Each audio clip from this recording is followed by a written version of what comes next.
Hello दोस्तों, प्रतिमा GS academy पे आप सभी का स्वागत है। दोस्तों, करंट अफेयर शुरू करते हैं। आप लोग लाइक करें, शेयर करें और जिन दोस्तों ने अभी तक हमारे चैनल को सब्सक्राइब नहीं किया वो सब्सक्राइब कर लें। शुरू करते हैं।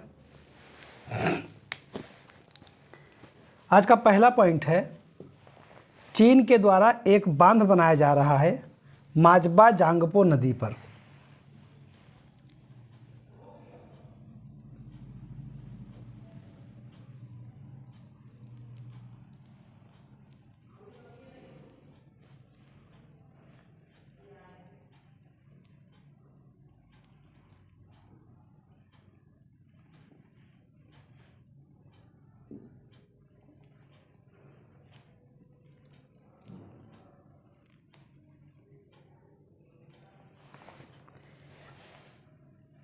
ये है उत्तराखंड, ये उत्तराखंड है। यूके, ये है नेपाल और ये है तिब्बत।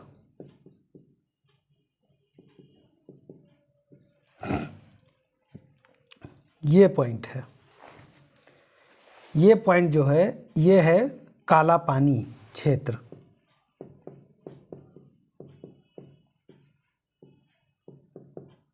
काला पानी क्षेत्र, और ये काला पानी क्षेत्र जो पड़ता है ये है भारत का भाग।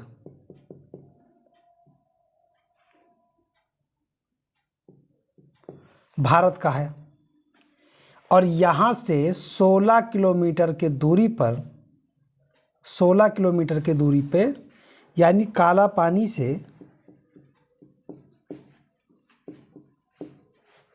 16 किलोमीटर के दूरी पर चीन एक बांध बना रहा है। और वो जो बांध बना रहा है उस नदी का नाम है माबजा जांगबो।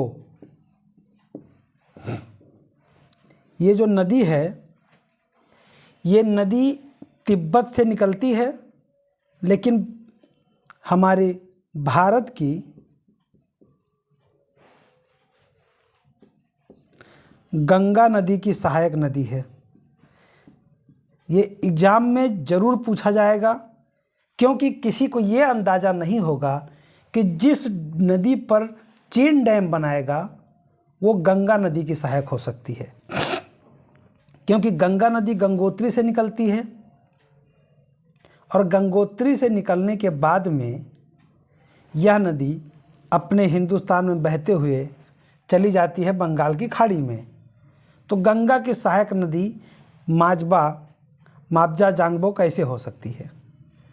तो ये गंगा की सहायक नदी है और यहाँ पर 16 किलोमीटर के दूरी पर, काला पानी से 16 किलोमीटर के दूरी पर बनाया जा रहा है। इस डैम के बनाए जाने से मैं पूरा मैप बना देता हूँ, जिससे कि जो है आपको समझने में काफ़ी आसानी हो जाए। क्योंकि ये एग्ज़ाम में इसलिए पूछा जाएगा क्योंकि किसी को भी जो अगर पढ़ेगा नहीं, इसको जिसके नज़र में ये न्यूज़ नहीं आएगा, वो ये गलती ज़रूर करेगा कि गंगा की सहायक नदी मानने से एकदम मना कर देगा।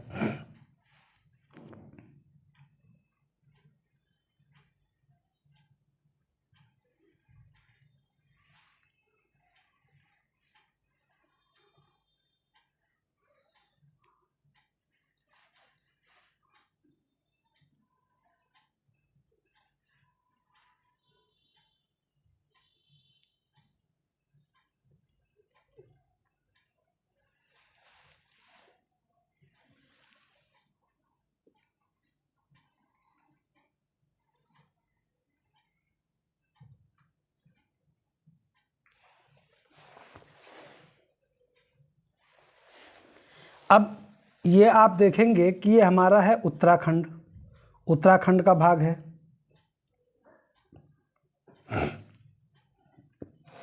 उत्तराखंड का भाग, ये नेपाल का भाग है और ये तिब्बत का भाग है। और ये जो कोना दिख रहा है आपको, यही काला पानी क्षेत्र है और ये भारत का भाग है।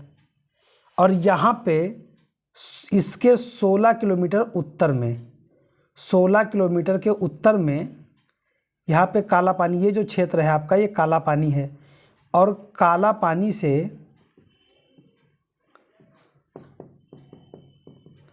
काला पानी ये भारत का भाग है, और काला पानी से 16 किलोमीटर के दूरी पर 16 किलोमीटर की दूरी पे चीन बांध बना रहा है, और जिस नदी पे बना रहा है उसका नाम है मापजा जांगबो नदी। अब मापजा जांगबो नदी जो है वो यहाँ पे तिब्बत में प्रवाहित होती है, लेकिन तिब्बत में प्रवाहित होती है फिर भी यह गंगा नदी की सहायक नदी है। गंगा नदी की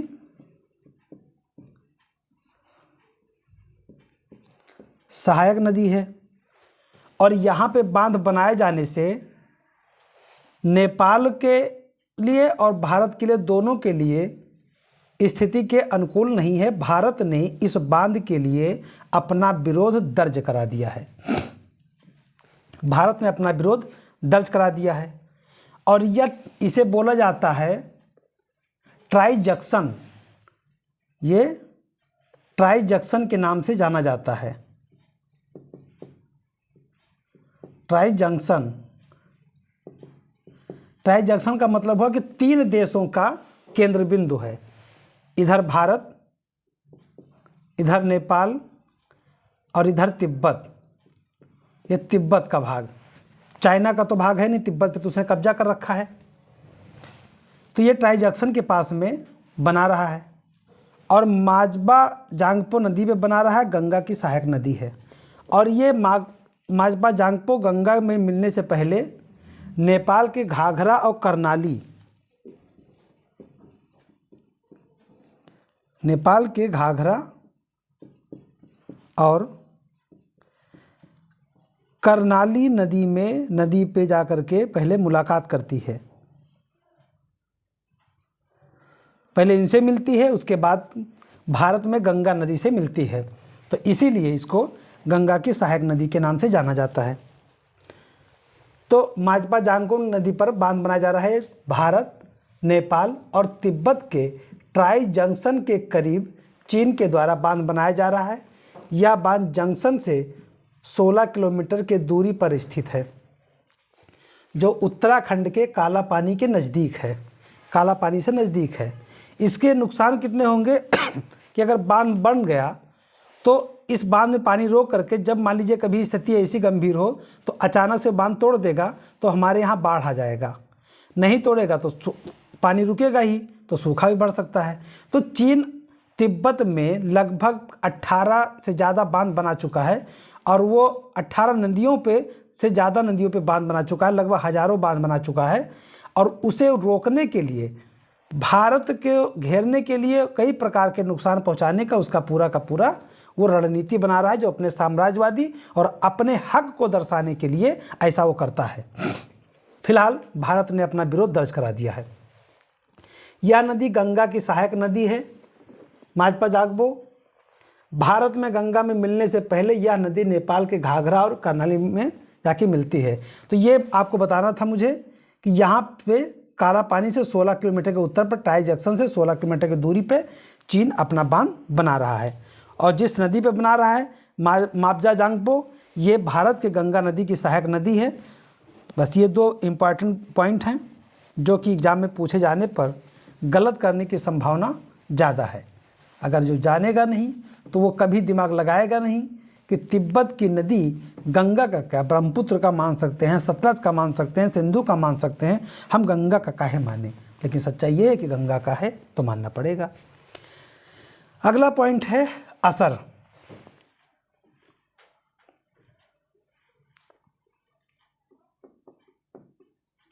असर, असर का मतलब है एनुअल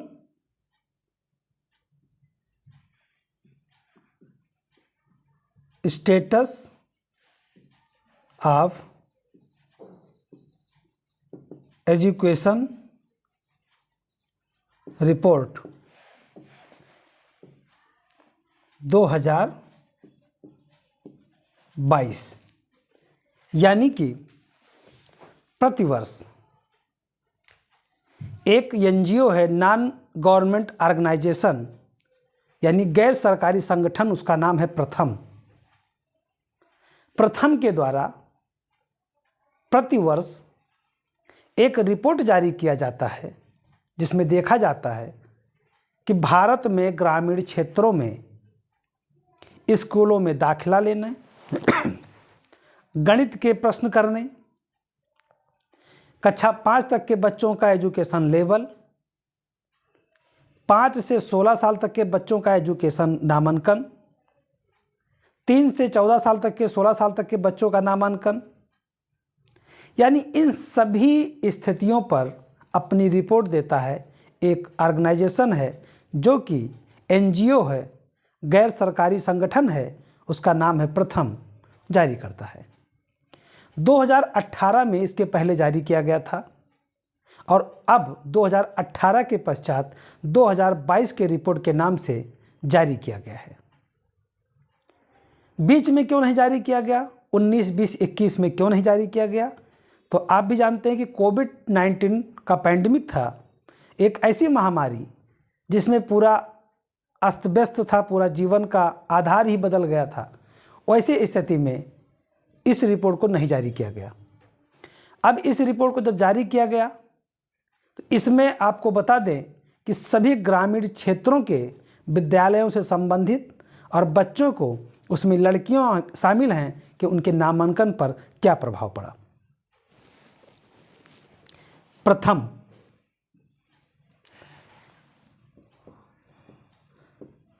प्रथम एक एनजीओ है, नॉन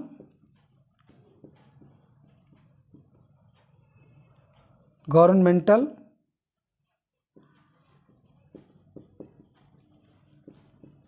ऑर्गेनाइजेशन, यानी गैर सरकारी संगठन, उसका नाम है प्रथम। अभी भी ध्यान रखिएगा, हो सकता है यही एग्जाम में पूछ ले कि प्रथम किससे संबंधित है, तो ये शिक्षा व्यवस्था से संबंधित है, शिक्षा से संबंधित है। 2018 के पीसीएस में इसी रिपोर्ट के जारी करने के वजह चर्चा में यह प्रश्न पूछा गया था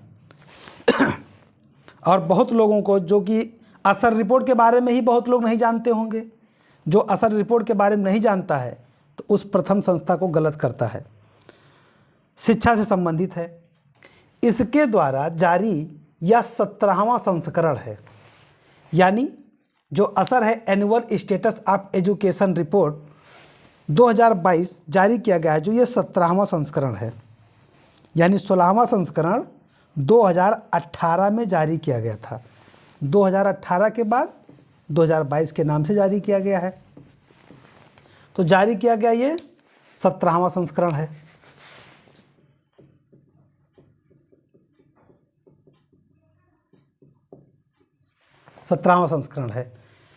पहली बार कब जारी किया गया था? तो पहली बार 2005 में जारी किया गया था।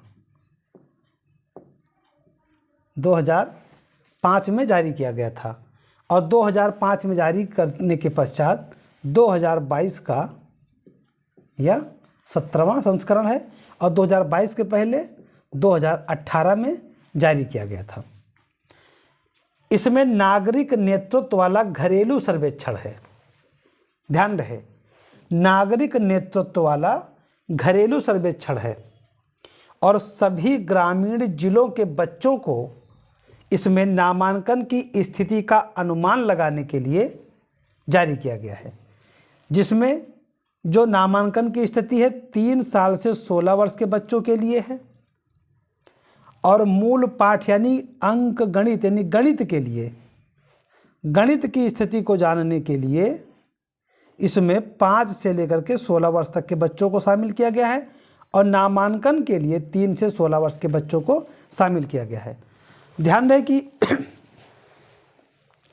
रहे कि इसमें यह देखा गया कि कई ऐसे बच्चे हैं कि जो 4 या 5 में पढ़ तो रहे हैं लेकिन उन्हें न तो भाग लगाना आता है, न तो उन्हें जोड़ घटाव आता है, यानी इस रिपोर्ट में ये देखा गया है कि नामांकन तो बढ़े हैं, लोगों के नामांकन पढ़ने की स्थिति सारी कुछ देखी गई है। यहाँ तक प्राइवेट जो ट्यूशन लेते हैं उसमें भी बढ़ोतरी हुई है। परंतु जब ये देखा जाता है कि क्वालिटी पे क्या प्रभाव पड़ा है तो नकारात्मक प्रभाव देखने को मिला है।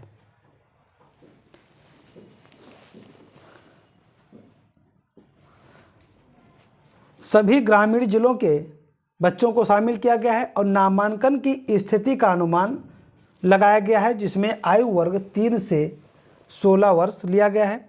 बच्चों के मूलभूत पठन और अंकगणितीय स्तर के लिए 5 से 16 वर्ष का लिया गया है।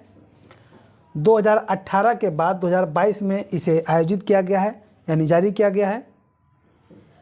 नामांकन के रूप में देखा जाए कि सरकारी स्कूलों में नामांकन कितना, तो 2018 में देखिए ये जो रिपोर्ट है 2018 के बेस से आकलित किया गया, 2022 में है।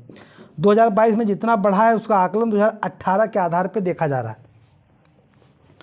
2018 में सरकारी स्कूलों में जो नामांकन थे वो 65.6% थे, जो बढ़ करके 72.9% हो गया है, यानी सकारात्मक वृद्धि यहाँ देखने को मिला है। वहीं 6 से 14 वर्ष तक के जो बच्चे हैं उनके नामांकन की बात है तो पहले 18 में 97.2% था, जो 98.4% हुआ है, और प्राइवेट ट्यूशन में 26.4% से बढ़ करके 30.5%, जो कि यहाँ भी सकारात्मक वृद्धि देखा गया है। तो दोस्तों मैं अपने क्लास के पे समाप्त करता हूँ। धन्यवाद। जय हिंद, जय भारत।